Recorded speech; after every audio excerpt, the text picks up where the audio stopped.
बिस्मिल्लाहिर्रहमानिर्रहीम। अस्सलामुअलैकुम व्यूअर्स। आज की जो वीडियो है वो बेसिकली गंजे आदमियों से रिलेटेड है कि ऐसे आदमी जो तेज़ी से गंजे होते जा रहे हैं या उनके बाल झड़ते जा रहे हैं, तो उन आदमियों को परेशान होने की ज़रूरत नहीं है। उनको सिंपल क्या करना है, एक ऐसी रेमेडी करनी है जो मैं बताने जा रही हूँ। आप देख लीजिए, आपको तस्वीर में केले नज़र आ रहे हैं। उन आदमियों को सिर्फ क्या करना है, अपने गंजपन का एरिया जो है वो देखना है कि अगर थोड़ा सा एरिया है, अगर एक केले से काम चल सकता है, या अगर ज़्यादा एरिया गंजपन हो चुका है, मुतासर हो गया है, बाल झड़ गए हैं उस एरिया से, तो 2 या 3 जितने भी केले आपको चाहिए, आपने सिंपल क्या करना है, सिंपल ये करना है, जैसे फॉर एग्ज़ाम्पल अगर गंजपन जो है वो इतना है कि एक केले से काम चल जाएगा या आधे केले से काम चल जाएगा या चप्पा केला चाहिए, जितना भी चाहिए, आप सिंपल ये केला ले लीजिए, उसका छिलका उतारिए। ये केले का छिलका उतार लिया। एक आपने बाउल लेना है, एक स्पून लेनी है, और आपने जो है वो अपनी रिक्वायरमेंट के मुताबिक केले को आपने बाउल में डाल देना है। फॉर एग्ज़ाम्पल अगर इतनी रिक्वायरमेंट है तो आपने बाउल में डाल दिया, और इसके बाद इसका आपने क्या करना है, इसको गूदा कर दीजिए बिल्कुल, ठीक है। स्पून यूज़ कर लीजिए या कांटा यूज़ कर लीजिए, जिस तरह से भी आप इसका गूदा कर सकते हैं आप कर लीजिए। आप चाहें तो अपने उंगलियों से भी इसको पेस्ट इसका बना सकते हैं। पहले इसके छोटे छोटे पीसेस कर लिए। अब इसके बाद आप इसको अच्छी तरह से दबा दीजिए। ये आप देख रहे हैं, ये अब इसकी ये हालत हो गई है। अब इसको मज़ीद आप जो है वो अच्छी तरह से पेस्ट बना लीजिए, बिल्कुल एक जान कर दीजिए। एक बात याद रखिएगा कि इस पेस्ट में आपने किसी और चीज़ का इजाफ़ा नहीं करना, पानी का भी इजाफ़ा नहीं करना, सिर्फ आपने इस केले को इसी तरह इसका गूदा वगैरह बनाना है।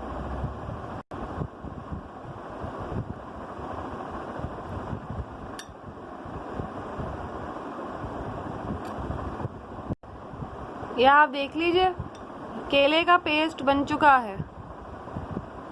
अच्छी तरह से आप इसको मिक्स कर लीजिए। जब एक जान हो जाए तो सिंपल, अगर तो देखें आपके फ्रंट पोर्शन में सामने की तरफ अगर आपके गंजपन है जो आपको खुद नज़र आ रहा है मिरर से, तो फिर आप इस पेस्ट को अपने उस गंजपन वाले एरिया में खुद से अप्लाई कर लीजिए। अब अप्लाई आप इस तरह कर सकते हैं कि आप अप्लाई करने के लिए किसी ब्रश का इस्तेमाल भी कर सकते हैं, किसी ब्रश की मदद से अप्लाई कर लीजिए, क्योंकि हाथ से तो ज़ाहिर है वो आपके गिर सकता है। और अगर आप हाथ से कंट्रोल कर सकते हैं और इजीली अपने पोर्शन पे अप्लाई कर सकते हैं तो कोई प्रॉब्लम नहीं है। लेकिन अगर आपका बैक साइड का पोर्शन गंजा है या आपके ऊपर की तरफ गंजपन है, सिंपल ये कहने का मतलब है कि अगर ऐसा गंजपन जो आपको नज़र नहीं आ रहा, तो आप अपने घर में किसी फैमिली मेंबर से, किसी सेंसेबल फैमिली मेंबर से कहिए, मैच्योर फैमिली मेंबर से कहिए कि वो ये पेस्ट आपके गंजपन वाले एरिया में अप्लाई कर दे। इसको अप्लाई करने का बेस्ट ये तरीका है कि बिल्कुल अच्छी तरह से अपने उस एरिया में एब्जॉर्ब करें इसको, जितना हो सके पहले अच्छी तरह इसको एब्जॉर्ब करके लगाएं। ये नहीं है कि आपने सिंपल उसको बस अपने गंजपन वाले एरिया में रख दिया या रखवा दिया, बल्कि उसको एब्जॉर्ब करवाएं। जैसे with the help of spoon जो है वो आप उस एरिया में वो जो अप्लाई कर रहा है वो डाल दें with the help of spoon, और फिर इसके बाद with the help of fingers वो जो है ना मसाज करे इस पेस्ट का, उंगलियों की मदद से मसाज करें गंजपन वाले एरिया में इस पेस्ट का, और इसको आप 4 से 5 घंटे लगा के छोड़ दीजिए, ठीक है ना। जैसे आपने अगर जॉब पे जाना है, जब आप जॉब से आ जाएं तो आप ये काम कर लें, या संडे को आपकी छुट्टी होती है तो आप उस टाइम ये काम कर लें। ये मतलब नहीं है कि आप लगा के ऑफिस चले जाएं, ये मतलब नहीं है। आप इसको किसी फ्री टाइम पे लगाइए पेस्ट को और 3 से 4 घंटे इसको लगा रहने दीजिए। और इसके बाद आप इसको जब आप नहाने जाएं तो आप पेस्ट को वॉश कर लीजिए। वॉश करने के लिए आपने नीम गर्म पानी का इस्तेमाल करना है। अब नीम गर्म पानी से मुराद होती है कि ना वो ज़्यादा गर्म होता है ना वो ज़्यादा ठंडा होता है। तो आपने उस पानी से इसको वॉश करना है और इसके बाद आप इसको टॉवल से, किसी तौलिए से या किसी कपड़े से आप अपने उस पोर्शन को ड्राई कर लें इस तरह से कि वो जो पेस्ट है आपका, वो बाकी के जो आपके है ना बाल, जहाँ सर में जहाँ बाल लगे हुए हैं, ये मिक्सचर आपका, ये पेस्ट वहाँ ना पहुँचा हो कि पता चला आपके सर के बालों में जाके घुस जाए।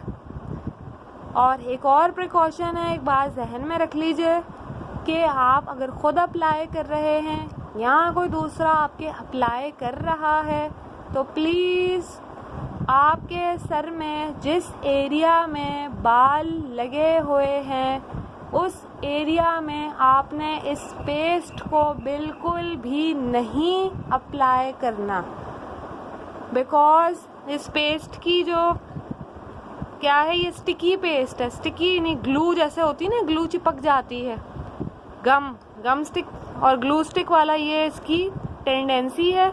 ये आप खुदा ना ख्वास्ता अगर गलती से आप या कोई और जो आपके अप्लाई कर रहा है वो आपके सर के बालों में इसको लगा देता है तो ये मुमकिन है कि आपके जो बाल हैं वो इस पेस्ट के साथ चिपक जाएं और फिर ये आपके बालों को भी उतार सकता है।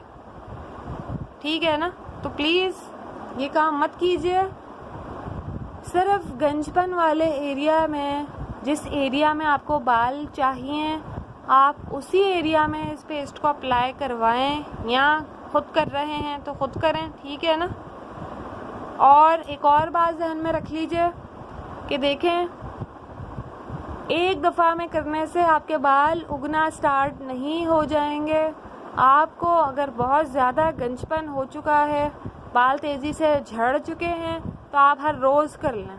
एक टाइम रख लें, जैसे आप ऑफिस से आके शाम में 7 बजे इस पेस्ट को अप्लाई करते हैं तो आप डेली बेसिस पे 7 बजे इस पेस्ट को अप्लाई कर लें। रोज़ नहीं कर सकते तो हर दूसरे दिन कर लें, हर तीसरे दिन कर लें।